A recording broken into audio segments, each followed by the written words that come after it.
All right, good day, everyone. Welcome to this exciting episode of our YouTube lessons with the analogous here. So today I'm looking at an aspect of chemistry we call isomerism. Isomerism. Okay. To be particular, in this video, we'll look at structural isomerism. If you are used to isomerism as a concept, you know isomerism is into two types. We have structural isomerism and stereo isomerism. So I'll look at structural isomerism. Now, first, before we go into this video, I'll urge you to quickly subscribe to this channel and like this video. So the algorithm will tell more people about this video because it will be useful to them, or people that want to use this video, it will be useful to the algorithm will help us. Uh, so please click the notification button also to get more exciting content like this as they drop. Now, isomerism. Now, isomerism is the existence of compounds. Okay? Isomerism is the existence of compounds with the same molecular formula. You usually have the same molecular formula. Compounds with the same molecular formula. Okay? Okay, they usually sometimes have the same structural formula or different structural formula. So usually we have same molecular formula, different structural formula, or different spatial arrangement of their atoms. Different spatial arrangement of their atoms. Okay, so when two compounds, especially in organic chemistry, this is very fast in organic chemistry, when two compounds have the same molecular formula, okay, let's say the formula are the same, we can say C4H10, and we cannot draw two structures from this. What are the possible structures I can draw from this? I can draw CH3, this is a condensed structural formula. Draw this, then also I can also draw this from this. So C4H10, they are both C4H10. C4H10, C4H10. So this is both C4H10.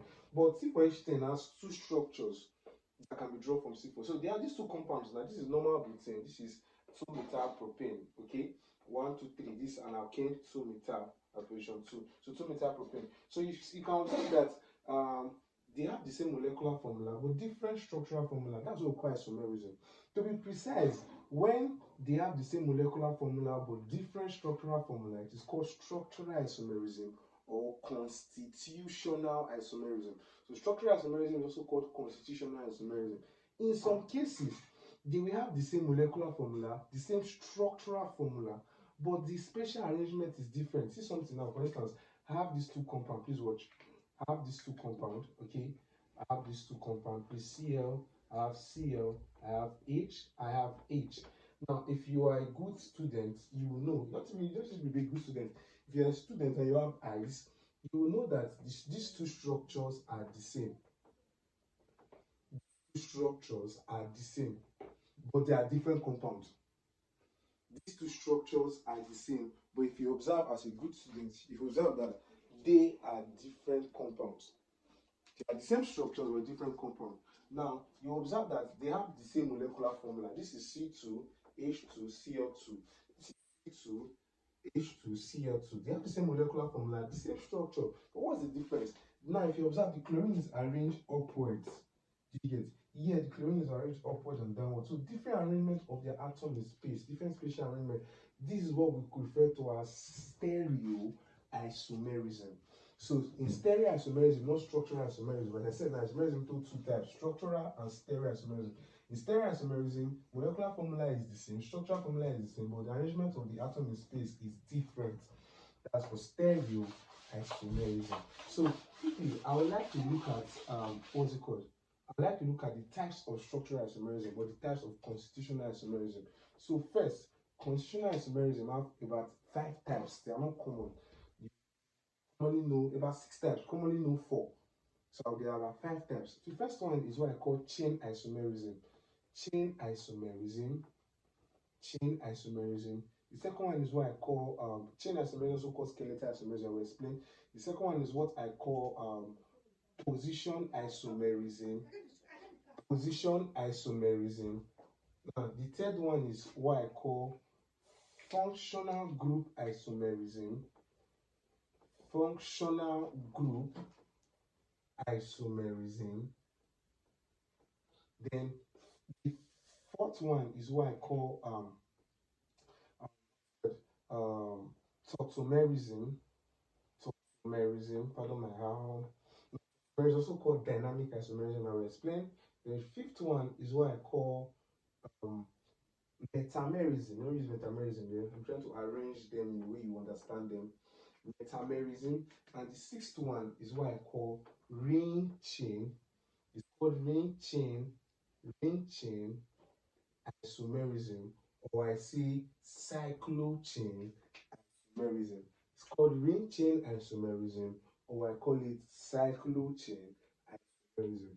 These are the types of structural isomerisms or structural isomers or types of structural isomerism you can have. Now, we'll dive into the video very, very, very fast. So these are the types. All right, okay. I'll look at the first type of isomerism, which is chain isomerism. So I'll look at chain isomerism quickly. Okay, now I said earlier that chain isomerism is also called skeletal isomerism. It is also called skeletal isomerism. That's chain isomerism.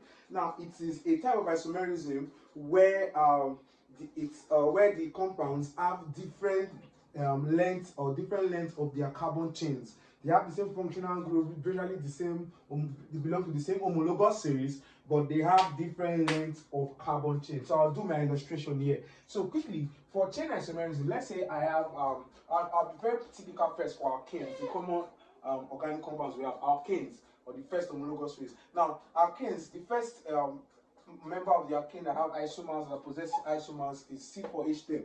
Now, C4H10 I already showed you as two isomers, which is basically CH3, now CH2, CH2, then CH3, then this is the first isomer, this is the first structure. Then the next isomer that can arise from C4H10 is CH3. Now we have C, we have CH3, we have H, we have CH3. So this is normal butane, and this is 2-methyl propane. So they are chain isomers. Why are they called chain isomers? The length in carbon chain here is 4, the length in carbon chain here is 3. This methyl group is it's a subgroup, or it's a substituent. Now, quickly, for alkanes, I like to say this because I get to see these formulas every time, and it's not for all organic compounds. This formula is strictly, we derived this formula from years ago. For alkanes, to be very precise, the number of skeletal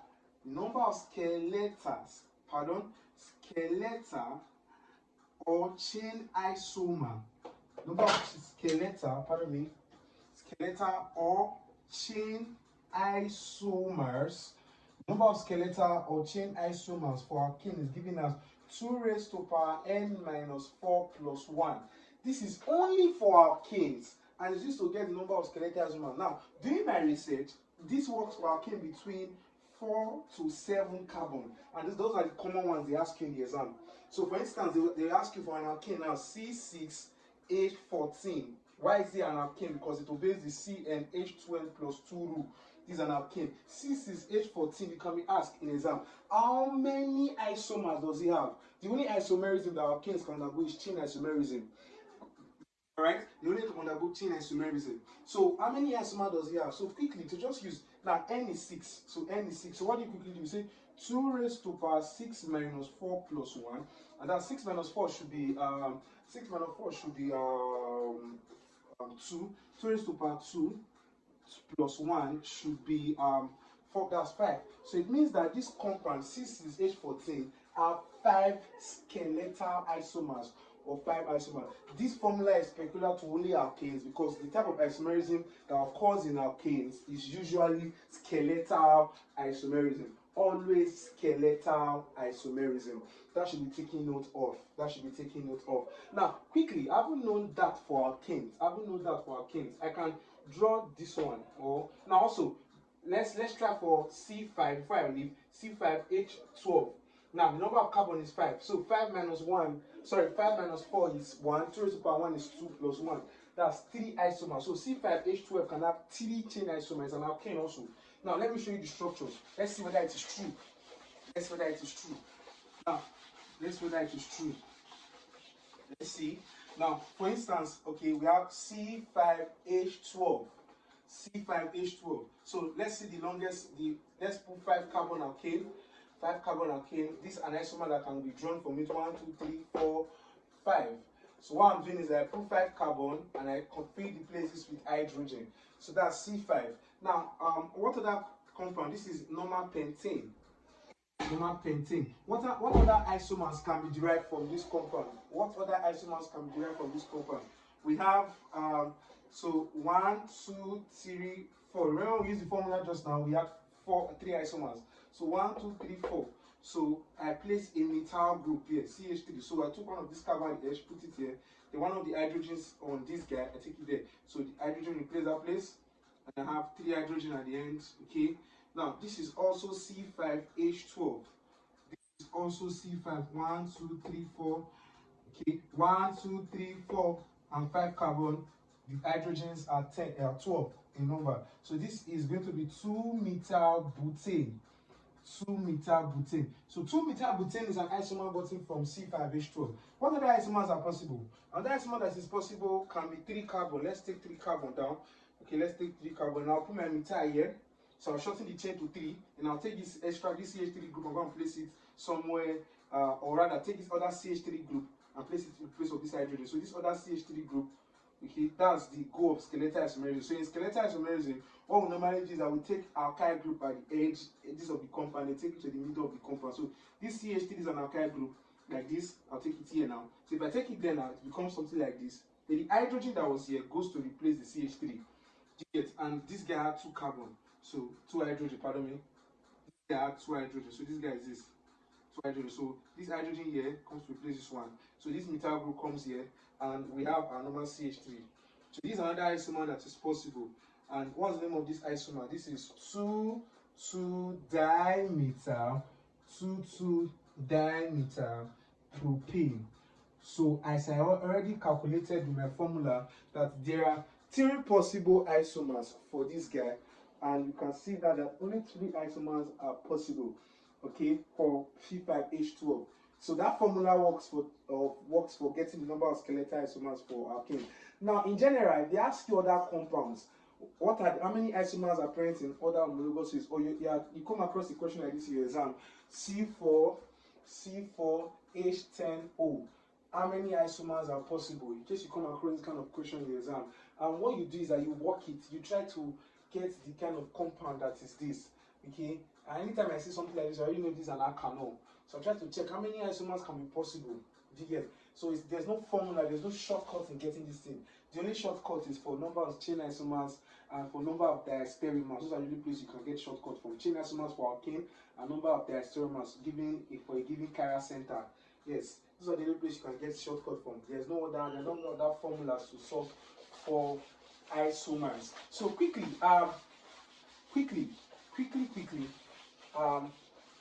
chain isomerism can occur for other compounds like alkanols. Okay, I can have an alkanol like this. Okay, let me just show you 2 things.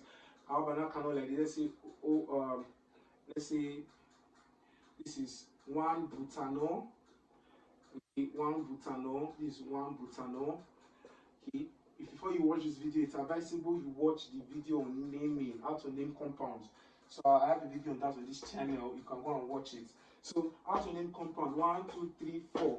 This is 1-butanol or butan-1-O, but it's more proper to say 1-butanol. Now 1-butanol is this compound. Now it can have several other isomers such as position isomers, but it can also have chain isomers. But focusing on chain isomerism for now. The length of the carbon chain is 4. Can we shorten it? What is the rule in shortening? I've told you, try and take the alkyl group at the edge of the compound, take it to the middle. That's chain shortening. So what do you now do? So we have something like this now. C, you have H. So this alkyl group that was here, I'll take it to the middle of this compound now. So I'll take it to the place, let's say an hydrogen now. I have H, and remember I have H and H, we had O. Do you get? So that hydrogen that was here before replace this CH3 here. So what do you now have now? Now you have 2-methyl. You have 2-methyl butan, or 2-methyl butanol, or 2-methyl 1-butanol. 2-methyl 1-butanol. So these two are chain isomers. They are examples of what we refer to as chain isomers. That's for chain isomerism. That's for chain isomerism. Due to different lengths of carbon chains. I know you will learn something. So the next type of isomerism I'll look at, is the one we refer to as position isomerism. Position isomerism. What is position isomerism? Position isomerism is a type of isomerism where the functional group are placed in different positions, or an atom in an organic compound is placed in different positions of a carbon, or different position of carbons. Now, for instance, I had 1-butanol just a couple of moments ago. I had 1-butanol, and 1-butanol was something like this. This was 1-butanol. This is a chain, an alkanol. Now, the functional group is going to can leave 1 and come to 2. So this functional group of 1 can come to 2. When it comes to 2, we have H, C, H, H, C, H, okay, and we have OH, we have H, we have C. The H there goes to replace the OH. We have H now instead of OH. Then we have H, we have H. So what type of isomer is this? This is 2-butanol. This is 1-butanol. For butanol, there's only 1 and 2 that is possible. So 1-butanol, 2-butanol are examples of position isomers. You can have 1-butene, 2-butene. They are all examples of position isomers. Now, if you check very well, please check very well. Check very well. Somebody will say, okay, analogous, why don't you put the OH here so that it will be 3-butanol? Now, if you put the OH here, you don't number like this 1, 2, 3. No, watch the video on IUPAC nomenclature so you know how to name compounds. So if you want to name this compound, you start to name from the side that is closest to the functional group. So I don't number from here again. I start to number from here 1, 2. So it's still 2-butanol. Yes. So there are only 1-butanol and 2-butanol for the second member of the alkanol, or pardon me, the fourth member of the alkanol family. So this now we can also have 1-butene, 2-butene, 2-chlorobutane, 1-chlorobutane, and so on. So when the number of a group or the number of a functional group is changing across an isomer, such isomers are said to be position isomers. So the third type of isomer I have is functional group isomerism. Functional group isomerism. What is functional group isomerism? Functional group isomerism is when 2 or more compounds with the same molecular formula have the same functional group, or have different functional group. 2 or more compounds with the same molecular formula have different functional group. Such type of isomerism is functional group isomerism. Now, it's not the position of the functional group that changed, it is the functional group changed entirely. So for instance, now I have 1-butanol. Now, this 1-butanol is C4. This is general formula. I always tell my students, anytime you see C4H10O, CnH2NO, it's an alkanol. If you don't call it alkanol, there's another functional group very close to this guy. It's called ether. Okay, now 1-butanol on the board. 1-butanol on the board, C4H10O. What functional group isomers can have? I said alkanols and ethers are functional group. Let me just say it now before I go into the example. Common functional group isomers you come across are alkanols, and ethers. Ethers are called carboxyalkanes. Now, that is ROOH and ROORO. They are functional group isomers. Another functional group isomers you come across is alkanoic acid, and alkanoates. Alkanoic acid and alkanoates. Alkanoates are called esters. So I have ROCOOH and ROCOORO. They are functional group isomers. Now, another functional group isomers you can come across is alkanals, and alkanones. Alkanals, or what you call aldehydes, and alkanones. Alkanones are called ketones. So alkanals is ROCHO functional group. Ketones is ROCORO functional group. Those are the examples or functional group isomers I can come across. All right. So now, first, what I will do now is that I'm going to show you the functional group isomers of this. This compound is this. I want to show you that they have two functional. This is an alkanol. Anytime you see this, an alkanol. And alkanols have functional group isomers of ethers. So I'm going to show the functional group isomers of this compound and show you how many isomers this compound can have. I'm going to do that in this video, so you just watch it and see. Now, the functional group isomers of this guy, the functional group isomer of this guy, alkanol, is ether. So how do ethers look like? Ethers look like this. Ethers have alkyl group, O alkyl group. So I have then we have to take this O and place it in between. That's the chemistry. So take it there, place O in the middle. You have C, you have C. Then you retain the H. Then the H retain its position. The H retain all its position. And what is this? What is this? What is this? This is going to be what we refer to as an ether. So this is an ether. Which ether is this? This ether is ethyl. This ether, this ether. So this is a dimethyl ether. So what we have now is dimethyl ether. So that's a dimethyl ether. So dimethyl ether is functional group isomer. Or pardon me, what am I saying dimethyl? It's ethyl, diethyl, pardon me. So diethyl ether. Why? This is ethyl group, this is ethyl group. So ethyl. Now this guy is also called, the impact name of this guy is called ethoxy. So this ethyl oxygen is called ethoxy. Then this other part will be called ethane. Ethoxyethane. So diethyl ether is also called ethoxyethane. So those are the functional group isomers I have. Now quickly, I'll show you all the isomers possible for C4H10. C4H10O. All possible isomers for C4H10O. So C4H10O possible isomers. So I have now C4H10O. It has about 5 or 6 isomers. So let's check. Now I should have CH3, CH2, CH2. This is a condensed structure. CH2OH. This 1, 2, 3, 4. Check. 3 plus 2 hydrogen 5 plus 2 7 plus 2 8. Sorry, plus 2 9. Then plus 1 10. So this is C4H10O. This is 1 butanol. Okay, condensed structure 1 butanol. So this guy can also be 2 butanol position isomer. So 2 butanol is also a position isomer I have for this guy. Okay, and I have my OH here this time, and I have CH3.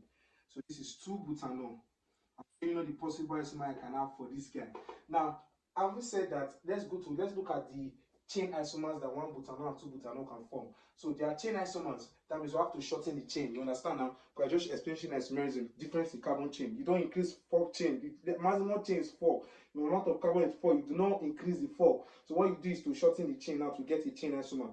So if you shorten this chain, what do you get by shortening the chain? Shortening the chain, you're going to have 3 chains, 3 carbon chain. I have 3, something like this. Okay. I'm going to have CH2OH. So I'm shortening the first chain, taking this CH3 to the middle. So I have CH. So H that was here, take it here. So pardon, the H that was here, but I don't take it here. So, but I've shortened the chain of the first one, so it becomes 2-methyl-propan-1-O. 2-methyl-propan-1-O. So 2-methyl-propan-1 propan-1-O. Propan-1-O is a chain isomer to 1 butanol. Okay, what other isomer can I have? Okay, I don't shorten 3 chain. I cannot shorten 3 chain further. So, for instance, I take CH3 here. It's still going to be the same compound. For instance, let's say no hydrogen is here now. This chemistry, we have to learn it very well. So, if I take this hydrogen here now, okay, if I take this hydrogen, take here, and this metal come here, it's the same compound. My point. This compound is the same. So what if you want to name it, take the long continuous carbon chain, either 1, 2, 3 or 1, 2, 3. So 1, 2, 3 makes it 1 propanol, then there's a methyl carbon, so 1, 2. So it's the same compound, so no cause for alarm. Now I cannot shorten this chain further. Can I shorten this 2 butanol chain? Yes, let's see. So if I shorten the 2 butanol chain, I should have this one, this chain, I can shorten it. Let me shorten it here so that you see it quickly. So I should have CH3, CH2, CHOH, then CH3. So this CH3 comes to stay here, and that other H comes that other H comes here. When that H comes to this carbon, becomes CH3. So I have something like this. Let's count. This should be 1, 2, 3, 1, 2, 3. So this is also 2 meter. Yes, 1, 2, 3, 2 meter. So this is also 2 meter. But the OH is also a carbon 2. 2 meter propan 2-ol. Yes. So this is a chain isomer to this. This is a chain isomer to this first one. So this one, they are chain isomers. This one is a chain isomer to this one. So then these two are position isomers to each other. These two, they are, why are they position isomers? This is propan 2-ol, this is propan 1-ol. So there are already 4 alkanol isomers from this compound. Now remember, alkanols have functional group isomers of ethers. So what's the functional group isomer that can come from this place? So from here, from one butanol, I can have a functional group isomer that can be this CH2, CH2. I showed you just now. I just did it earlier. This is dimethyl ether. I can have diethyl ether from this compound. Okay, now there's a special type of isomerism we call metamerism that can occur from diethyl ether. Now, metamerism talk about the change in alkyl group positioning. Okay, what's metamerism? Now, across a functional group, if the alkyl group change, or if the amount of alkyl group change across a particular functional group, metamerism are said to occur. What do we mean? So now, if you check this isomer very well, there's ethyl. Now, I cannot say, okay, let's leave one side to be methyl. Then you have the O. Then you have this other CH2 should be added to the other side. So CH2, CH3. They are isomers. These two are isomers. But what isomer are they? They are called metamers. They are called metamers because it arises due to change in the amount of alkyl group across the functional group. Here was ethyl. But now we have ethyl propyl. Still the same amount of carbon. This is 2 carbon across the functional group, alkyl group. Now it's 1 carbon, 3 carbon. So when the number of, or the length of the alkyl groups across the functional group is changing, such isomerism is referred to as metamerism. That thing can occur for this isomer. So this is now said to be methyl. It's said to be methyl propyl ether. Or we say their IUPAC name is going to be methoxypropane. This methoxy, this other group is propane. Yes, I'll let you to look at it a little bit. This video is mind-blowing and revealing. Yes, the video is mind-blowing and revealing. So please observe very well. So it means that C4H10O as against what we know before has 1, 2, 3, 4, 5, 6 isomers. That's 6 isomers. But in our O-level chemistry, they would like to only show us 1, 2, 3, 4. But for advanced level, you should know all 6 of them. That's why this video is revealing, very, very revealing. What some persons will say, okay, analogous, it is C 2 raised to the power n minus 4 plus 1. Okay, the amount of carbon is 4. 4 minus 4 is 0. 2 raised to the power 0 is 1 plus 1. It has 2 isomers. It's a lie. It does not have 2 isomers. My friend, it has 6 isomers. 6 isomers. So, now, still on functional group isomerism. I'll show you the other ones. Remember, alkanols and ethers have functional group isomers. I've given you the general formula because they normally condense them or put them in a condensed formula, not the formulas you are used to. Now, another functional group isomer is the alkanoic acid. That's CnH2n plus 1 COOH. I've just said alkanoic acid and ethers, and esters, alkanoids, have the same functional group. Ester is CnH2n plus 1, COO, CnH2n plus 1. So alkanoic acid and ester usually have the same functional group. They possess the same functional group. My friends, it should be noted. Okay, now let me give you an instance. Of that. Okay, let's say 1, 2, 3. Let's say this alkanoic acid, or pardon, let's use 4 carbon alkanoic acid, more appropriate. 4 carbon, this COOH, if you are aware, this COOH group. COOH is it. So you have 4 carbon alkanoic acid, 4 carbon alkanoic acid, and this is butanoic acid. So my friend, I have just said, or I am trying to tell you, that butanoic acid can be a functional group isomer to something like this. Butanoic acid can be a functional group isomer to something like this. C, okay, maybe we like to write it as COO. There's 4 carbon, 2 carbon left now. C, yes. We like to write it like this. But in the real sense, that guy can be broken down to be something like this. So then carbon here. So this group is. So which compound is this? An ester. So which ester is this? This is butanoic acid. What ester is? How do you name ester from the right hand side? The right hand side on the ester we have ethyl, and there's 2 carbon on the left, and it has ethanoate. So this ester is called ethyl ethanoate. So ethyl ethanoate and butanoic acid are functional groups isomer. They are functional groups isomer. Okay, so having noted that, we can also have alkanals and alkanones as functional group isomers. Alkanals and alkanones as functional group isomers. Alkanals and alkanones as functional group isomers. So alkanal is something like this. Alkanal is something like this. Or rather, alkanal has the formula of CnH2n plus 1 CHO. That's an alkanal. While alkanone has the general formula of CnH2n plus 1 COCnH2n plus 1. Now, the first member of the alkanone family is propanone or acetone. So we'll use that. So acetone should be something like CH3 COCH3. This is acetone. Methyl group, and CO. Methyl group, CO. So now this is propanone or acetone. Propanone or acetone.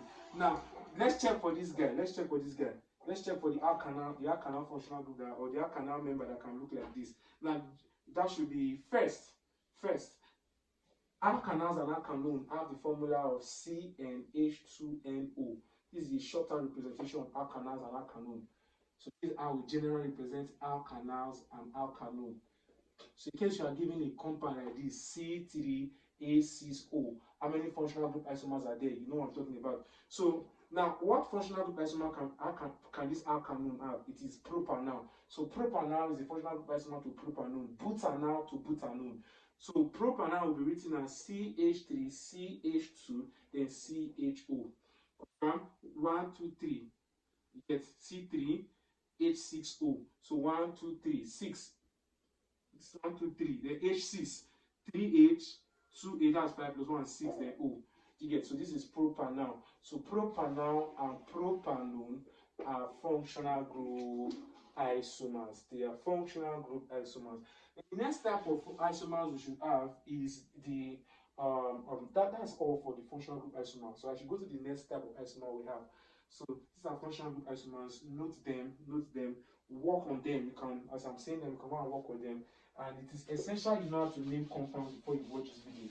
Learn how to name compounds before watching this video. Name compound. Now the next type of isomers I'll talk about is metamerism. Quickly, let me talk about metamerism, as I already talked about it earlier. So metamerism. What is metamerism? What is metamerism? Now metamerism is a type of isomerism where different alkyl substituents are placed across a functional group. Is a type of isomerism where different alkyl substituents or different alkyl radicals are placed across a functional group. They are placed across a functional group. Different radicals are placed across a functional group. Usually, this functional group is of the same, or rather, these compounds are of the same homologous series. Okay, let me show you why I mean by metamerism. Okay, now it's very common to esters and ethers. Very common to esters and ethers. Now, okay, let's say we have an ether like this. give us one earlier, and I had CH3, CH2, CH. Okay, let's say O CH2, CH3. Now this is diethyl ether, or you call it ethoxyethane. Ethoxyethane. Now, what metamer can be possible from ethoxyethane or diethyl ether? So I have two carbon alkyl, two carbon alkyl. So I can just change this one to 3 carbon alkyl and leave this one as 1. So 2 2. So let's 2 2 making it 4. So I can change this one to 1 carbon and make this guy 3 carbon. So 6 simple. I have methyl O. Now I will have 3 carbon alkyl on the right hand side, making it 4 4 carbon also. So this becomes methyl propyl ether, or you say methoxypropane. So methoxypropane and ethoxyethane are isomers. But what isomers are they? They are said to be metamers. They are said to be metamers. Different alkyl groups. It's commonly for alkyls. Many textbooks will tell you different radicals across, different or changing of radicals across the functional group. Are you getting that? But it is very common to alkyl radicals or alkyl radicals. Where alkyl radicals across the functional group is changing and still producing the same total number of carbon. So for instance, now we have esters. Now this also occurs for esters. Now esters, RCOOR, you can see the alkyl group across the functional groups. So ester, let's say we have an ester like CH3, CH2, COO, CH2, CH3. So which ester is this? This ester is ethyl propanoate. This ester is ethyl propanoate. Ethyl propanoate is this ester. So this ester is ethyl propanoate. So which type of metamer can be possible? So we have 2 alkyl carbon here. So why don't I make this side 3 alkyl, make here 1?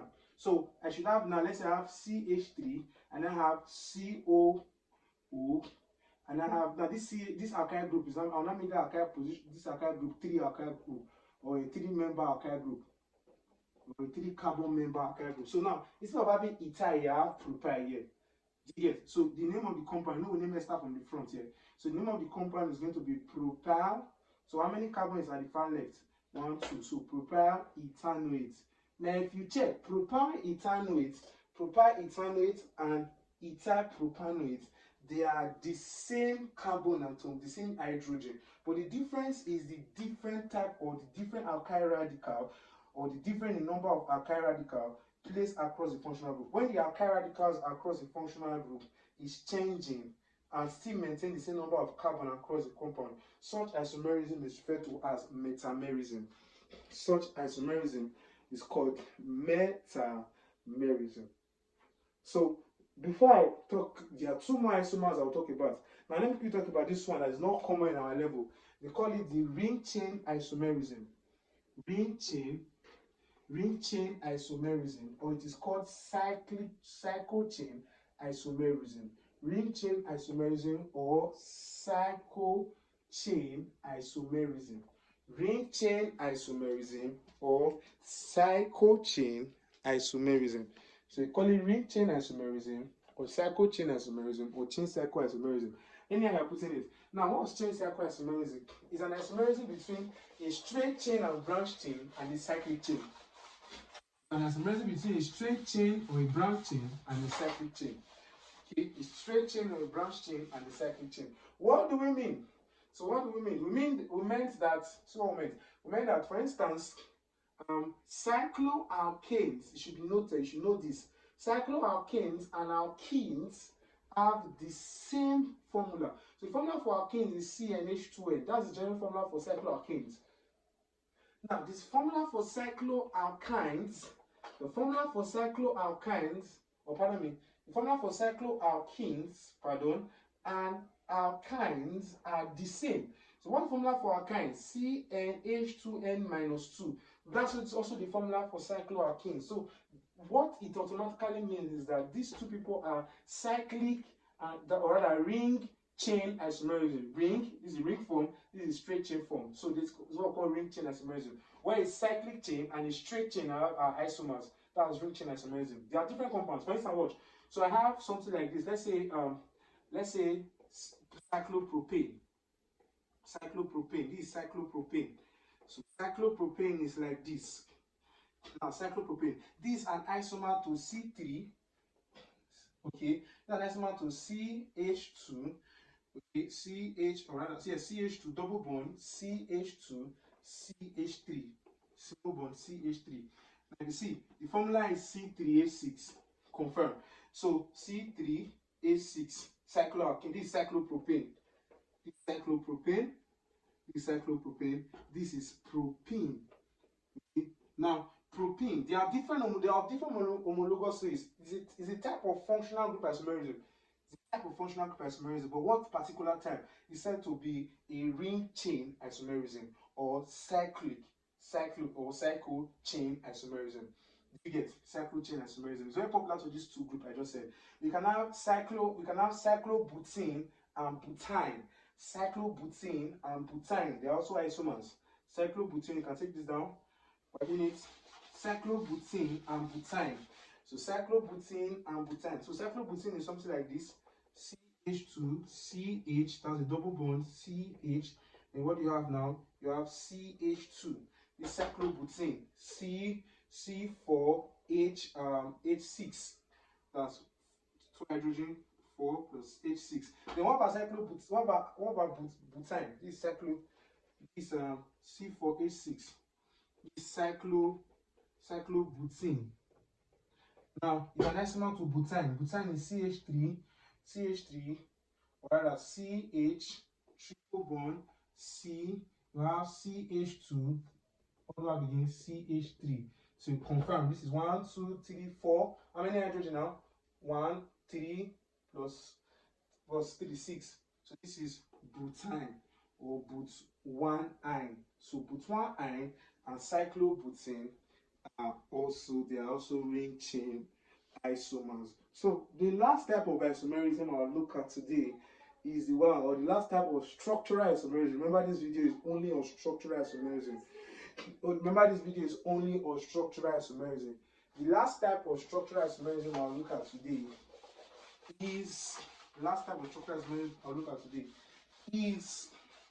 is and only is dynamic isomerism, what I call tautomerism. So I look at tautomerism, what you call dynamic isomerism. These are isomers that are in equilibrium with one another. Isomers that are in equilibrium with one another is due to a bond turn, a multiple bond turn from one place to another. That's what tautomerism. Let me show you what I mean. So for tautomerism, I have the most common one, the ketone and enol form. That's the first example of tautomerism. We have the keto and enol form, or keto-enol rearrangement. Now, what do you have? Lovely the Brenner reaction for biochemistry. Okay, now, what do you have for keto-enol rearrangement? Okay, we have 1, 2, 3. So, and 1, 2, 3. So this is a keto group. We have a ketone group here. So if you are used to chemistry, this is a ketone. I just said it's ketone or an alkanol group. You have a ketone and alkanol group. Now, what should happen now? And this is now what will happen? See, if this bond should turn here, let's say this, so this bond is no longer on the O here. So the double bond is now here. So the double bond should not turn there. Now remember we had H here. So we cannot have 3H here again. It's not possible. So one of the H is going to leave and rearrange and join this guy by 1, 2 shifts. So H will leave and come here by rearrangement. So what is this form? This form is called enol, and this form is called ketone. So in solution, especially in alkaline medium, double bonds of ketone derivative behave like this. The double bond is going to turn, so it is going to rearrange in alkaline medium. And at the end of the day, if you have a ketone and it's an alkaline solution, in the alkaline solution, you have about 96% of the ketone and only 4% of the enol. Only 4% of the enol. This is what we call keto-enol tautomerism. And these isomers are in equilibrium. They are interconvertible to one another. Keto-enol rearrangement is the reason why fructose is a reducing sugar, despite being a ketone group. You get? So the reason why fructose and other keto sugars are reducing sugars. So this is a keto-enol form, example of tautomerism. Second example of tautomerism is the enamine and imine form. Enamine and imine form. Inamine and imine form. What's inamine? Inamine is something like this. Inamine. Inamine. So double bond C, we have NH2. This kind of compound is said to be an inamine. Alkene amine. Okay, this is an alkene amine. Right? So this is an alkene amine. So this is an alkene imine group. Imine group. Now it can tautomerize and exist in equilibrium to an imine group. An imine group, they are called Schiff bases. Schiff base, they have this functional group. They have this functional group C double bond NH. When you see this kind of compound, please I beg you with everything I have. This is Schiff base or an imine group. This is Schiff base on when you see this kind of group. C double bonded to N. So what happens? The double bond is going to bend or turn as it has occurred in that version. So we have H, C, H, you have H, the word you have here, C, the word you have here, you have H, you have now, so the double bond is going to bend to the end. Then one of the H, the hydrogen cannot have, it can no longer have NH2, so one of the H is going to leave, knowing fully well that the nitrogen has a double bond, or pardon me, has a lone pair of electron. So this bonds turns here, so you have double bond here. So the H on this guy is going to come and meet this guy. So I have the H here, knowing fully well that I already had one H here like this before.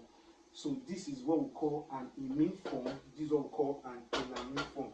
This is another example of tautomerism. Another typical example of tautomerism is this enamine. Don't forget, imines are called Schiff bases.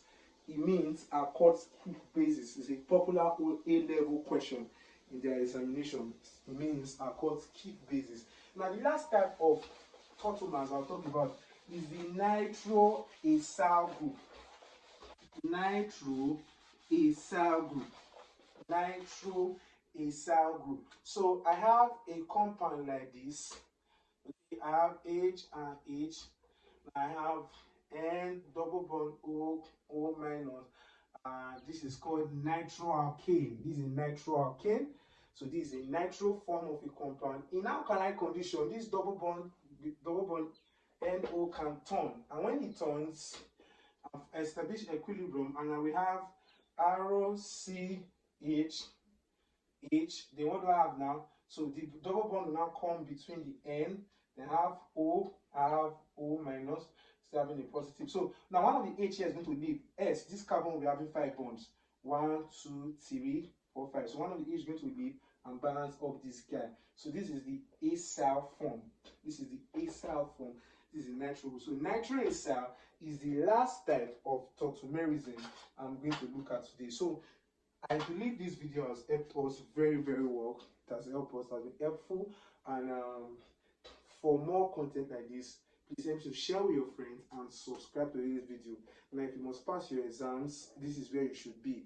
And if you need a video that you don't understand, the concept you don't understand in biology, chemistry, or biochemistry, then you can write it on the comment section. Please do a video on this, and I will see it and do the video. So make sure you like this video, subscribe. Thank you for doing so. God bless you. I remain the analogous.